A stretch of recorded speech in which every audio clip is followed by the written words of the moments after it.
گل بادام برفندام شیرین کام کندوها، خرامان موی غوغاروی عنبربوی آهوها. بیا یارم به دیدارم، شب تارم که بیدارم. بیا شیرین و خاورچین و عطرآگین به این سوها. سراپا نور و غرق شور و چشم انگور و بس مغرور، چنان خوابی بده آبی بده تابی به ابروها.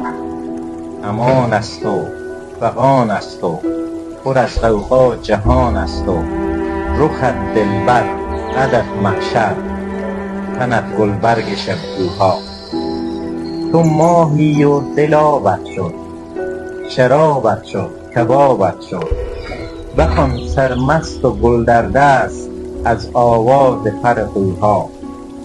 نه تنها من به دیدارت چنین زارت گرفتارت، اسیر سینه چاک تو هلاک تو هلاکوها. همه حیران و وحگویان و عودافشان و گلریزان، چنین زیبا چنین رعنا چه کردی با فریروها.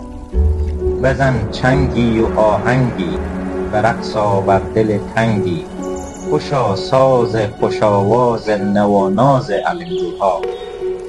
شب مهتاب و شعر ناب و وقت خواب و دل بیتاب، مدارا کن بغل واکن مرا جا کن به بازوها.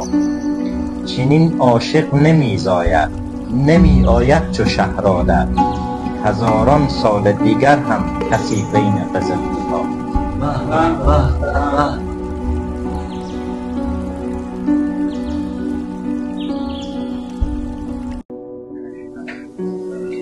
گل بادام برفندام شیرین کام کندوها، خرامان موی غوغاروی عنبربوی آهوها. بیا یارم به دیدارم، شب تارم که بیدارم. بیا شیرین و خاورچین و عطرآگین به این سوها.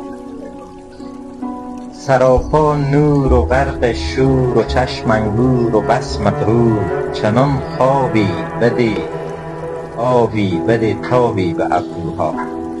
امان است و فغان است و پر از غوغا جهان است و رخت دلبر قدت محشر تنت گلبرگ شبگوها.